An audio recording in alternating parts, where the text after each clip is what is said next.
Dividendos e reforma tributária. O que está por vir? Povo brasileiro, chegou a hora da verdade que ressoa na alma. Hoje, os dividendos são isentos. Um alento para quem ainda resiste. Mas será que essa corja de canalhas no poder, cega por ambição e desconexão, vai enfiar a mão no seu bolso e arrancar o pouco que resta? Fiquem ligados no Decoder Talks, porque a luta pela nossa dignidade começa agora. Bem-vindos ao Decoder Talks. Eu sou Henrique Toledo, voz de quem não se cala diante do caos. Hoje, mergulhamos num tema que ferve no Congresso Nacional. Mais uma proposta que cheira a facada nos empresários, na economia e, por fim, na vida de cada um de nós. Não é só mais uma notícia ruim, é um dilúvio de desgraças diárias que nos afoga. Gostaria de trazer algo bom, um raio de sol, mas estamos numa ladeira abaixo, sem freio, guiados por um timoneiro que perdeu o rumo. Porém, há esperança nos cantos mais improváveis. Quando vejo uma criança brincando na rua ou num parquinho, o coração se aquece por instantes. Esses pequenos, alheios à podridão que os adultos infantilizados criaram, são um farol. Eles nos lembram que somos mais que esse mundo distópico, onde o egoísmo reina e as pessoas se afogam na ilusão da escassez. Esquecem a riqueza espiritual, a criatividade pulsante e o potencial transformador que carregamos. Na minha adolescência, eu culpava a incompetência pelos males do Brasil, mas a verdade é mais amarga. É egoísmo e ignorância, alimentados por séculos de estruturas viciadas. Virar esse jogo exige um retorno à essência, à simplicidade de ser criança. Não no sentido de ingenuidade, mas de pureza e resiliência. Parar de sofrer por canalhas desprovidos de empatia é o primeiro passo. Esses líderes, frutos de uma história marcada por abusos sociais e colonização, não são apenas vilões, são sintomas de um sistema que pode ser revertido. Precisamos de um choque de realidade, e o sofrimento, por mais cruel que seja, é o martelo que forja a nossa elevação moral. Quando vemos quem amamos padecer, amadurecemos. Sentimos o peso da dor e compreendemos seu valor como catalisador de mudança. Aqui entra o conceito dos entrantes, conforme o filósofo e pesquisador Jan Val Allen. Ele descreve os entrantes como entidades ou influências sutis, sejam energéticas, espirituais ou psicológicas, que se infiltram na psique humana, dominando-a com intenções egoístas ou destrutivas. Para Allen, esses entrantes, presentes desde tempos antigos, manipulam líderes e sociedades, alimentando a psicopatia ou a desconexão emocional que vemos em Brasília.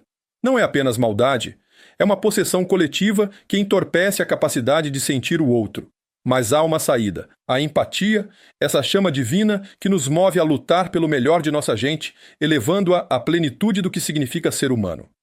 Quando nos apropriamos dessa empatia, tornamo-nos faróis de compreensão. Abrimos portas para uma sociedade que evolui, prospera e floresce.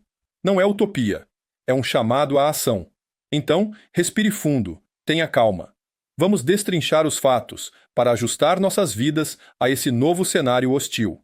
A luta é diária, não só contra os canalhas de terno, mas contra nossas próprias percepções distorcidas e motivações egoístas.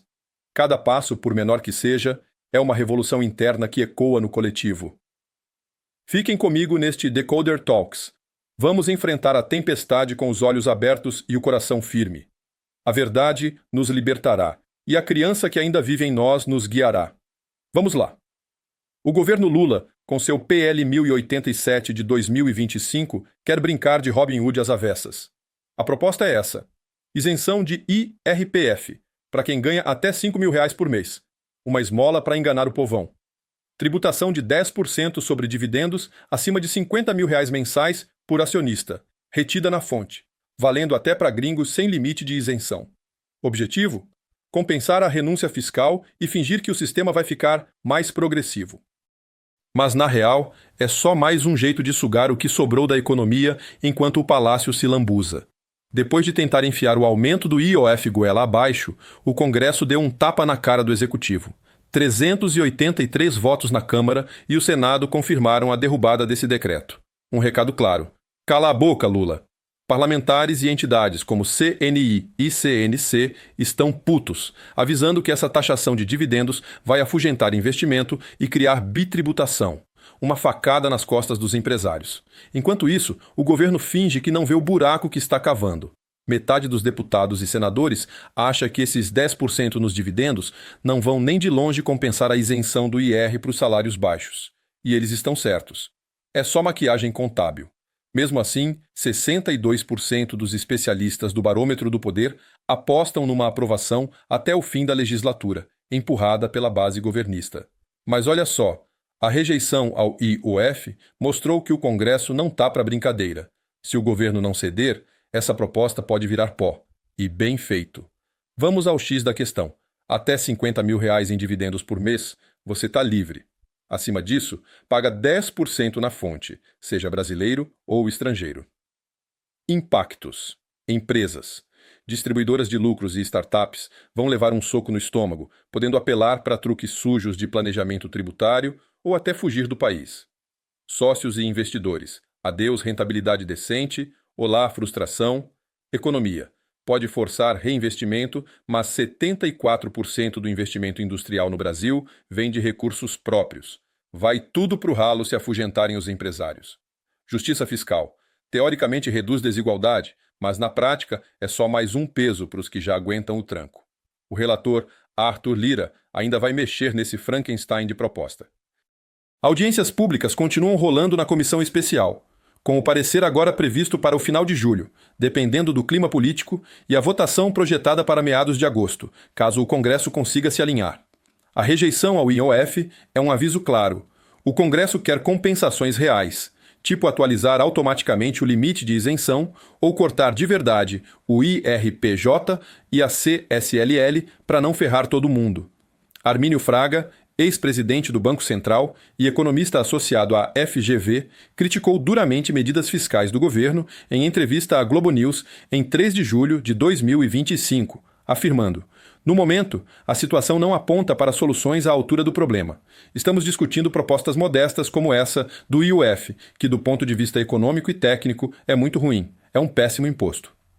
Pedro Rossi, economista da Unicamp conhecido por suas análises progressistas, defendeu em artigo no blog da Conjuntura Econômica da FGV-IBRE, em 28 de abril de 2025, que o sistema tributário brasileiro precisa de maior progressividade, mas com ressalvas.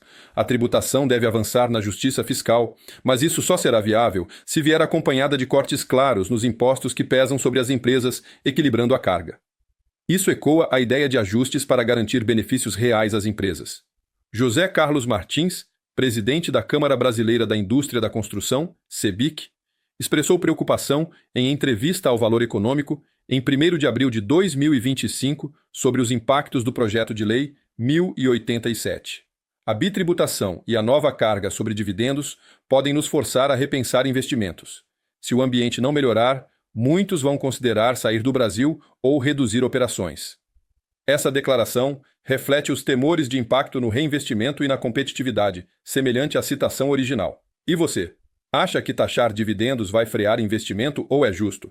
O Congresso deve aprovar mesmo após a rejeição ao aumento do IOF?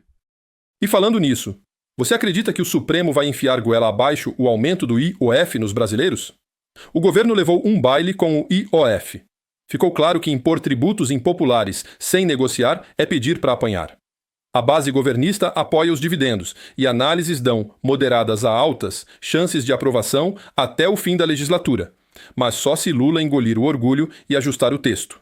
Querem limite de 50 mil atualizado, cortes no IRPJ e compensações para evitar bitributação. Sem isso, é naufrágio na certa. Os ajustes tributários devem ocorrer para trazer justiça social e não para solucionar déficit. Decoder Talks jogou luz crua no PL 1087. O que ele faz, como afeta você, o clima político e os impactos na economia. A aprovação depende de Lula parar de bancar o ditador e negociar de verdade. A tensão entre o Congresso e o Executivo vai crescer. Mas me parece que a decisão de quem tem mais poder vai prevalecer. Ou seja, o Molusco pede ajuda ao papai Xandilei e ele finge ser um conciliador paternalista, chama deputados e governo para uma conciliação. Resultado, já avisa que se não enfiar o IOF na população, ele reverte a decisão dos parlamentares. Ou seja, menospreza o Congresso e, para manter a folha de pagamento gorda e generosa, vai dar para o Haddad uma graninha extra para continuar a gastar sem responsabilidade e sem qualquer controle do gasto público.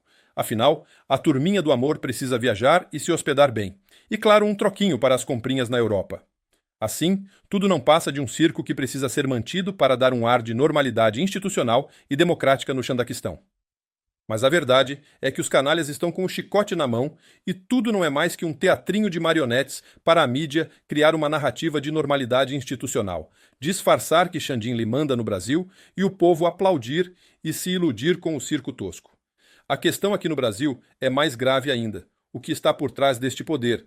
E eu não posso falar abertamente porque ainda estou no Brasil e a casa pode cair para mim. Então, vamos ficar por aqui. Mas imaginem algo ligado a quem controla as populações nas periferias, etc.